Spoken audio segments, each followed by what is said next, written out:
The wind howled through the empty streets as David and his friends walked toward the abandoned house at the end of Willow Lane. It had been empty for years, its windows shattered, the wooden door barely hanging on its hinges. "I don't think this is a good idea," Sarah whispered, wrapping her arms around herself. "Come on, Sarah. It's just an old house." Mark grinned, pushing the door open with a loud creak. "Scared?" David stepped inside first, his flashlight cutting through the thick dust in the air. The walls were covered in strange markings, deep scratches that looked like something had tried to claw its way out. "This place stinks," Emily muttered, covering her nose. "Let's just look around and leave." As they moved deeper into the house, the air grew heavy. The floorboards groaned under their weight. Then a sound, a soft dragging noise from upstairs. Everyone froze. What was that? Sarah grabbed David's arm, her nails digging into his skin. Mark chuckled nervously. Probably a rat or something.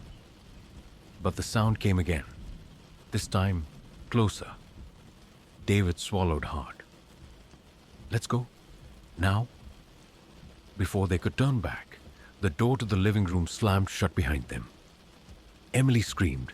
The flashlight flickered. A whisper echoed through the room. Low, raspy. "Why did you come?" The shadows twisted. A tall, thin figure stood in the doorway now, its face hidden in darkness. Its fingers were long, almost inhuman. Mark gasped, stumbling backward. "Guys, run!"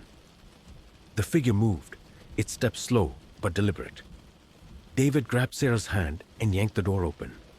They ran, crashing through the hallway, their breaths ragged. Something cold brushed against Emily's neck. She shrieked and fell, her ankle twisting. "Help me!" she cried, reaching out. David turned, but the figure was right behind her now.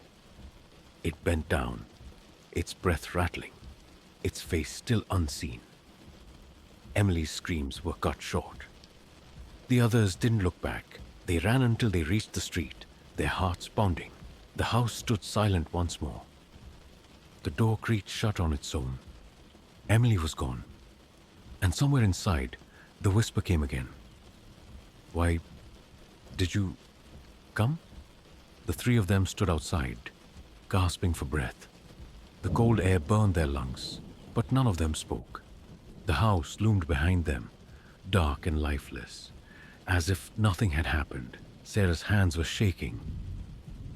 We have to go back for Emily." David shook his head. No way. You saw what happened?" "She's still in there," Sarah screamed, tears streaming down her face. Mark grabbed David's arm. "Dude, we can't just leave her." David turned to look at the house again. The front door, which had slammed shut behind them, now stood slightly open, as if inviting them back inside. A faint sound carried on the wind. A voice. "Help me," Sarah gasped. "That's Emily." David felt ice crawl up his spine. It's not." The voice came again, weaker this time. "Please, help." Sarah didn't wait. She ran toward the house. "Sarah, stop," David yelled, but she was already inside. Mark cursed under his breath. "We have to go after her." David clenched his fists, fear twisting his stomach. "If we go in, we might not come out." Mark swallowed hard.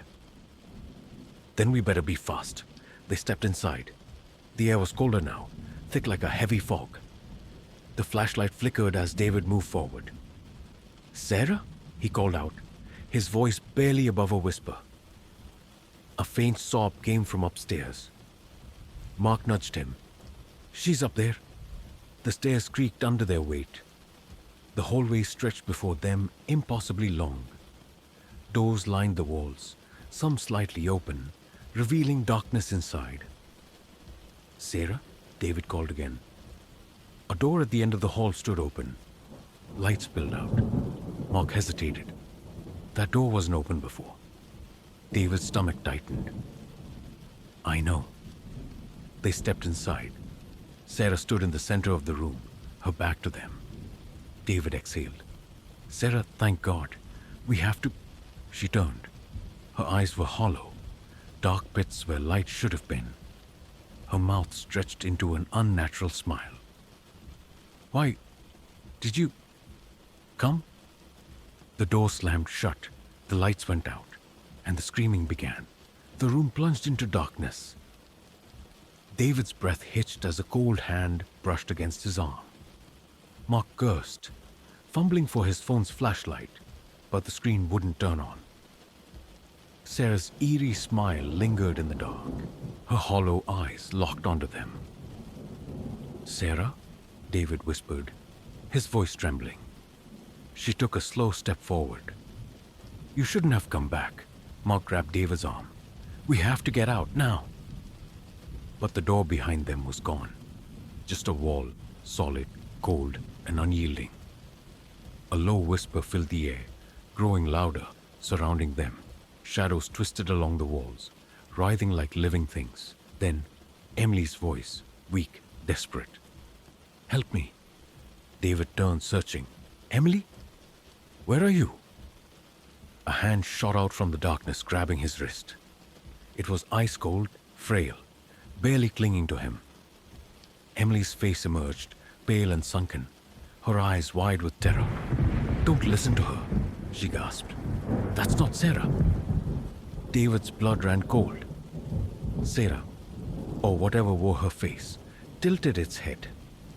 The smile stretched wider, its teeth now sharp and too many. She's lying, it whispered. Emily's grip tightened. Run! The walls shook. The shadows lunged. David and Mark grabbed Emily, yanking her away as the creature let out an ear-piercing shriek. They ran, their feet pounding against the wooden floor.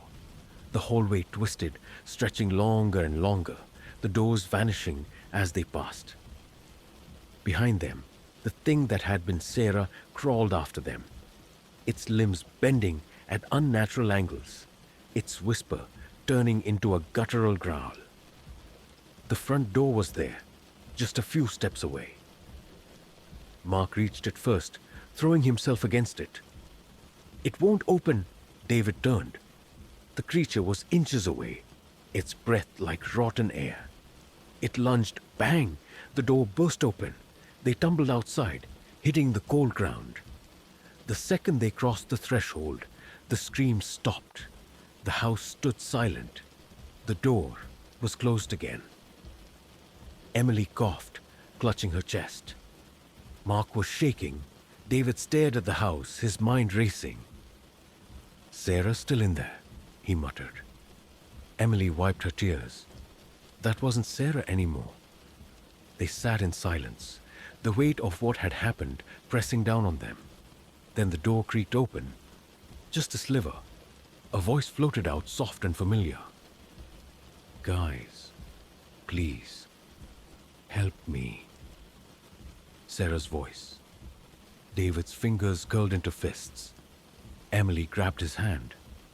It's not her. The door slammed shut.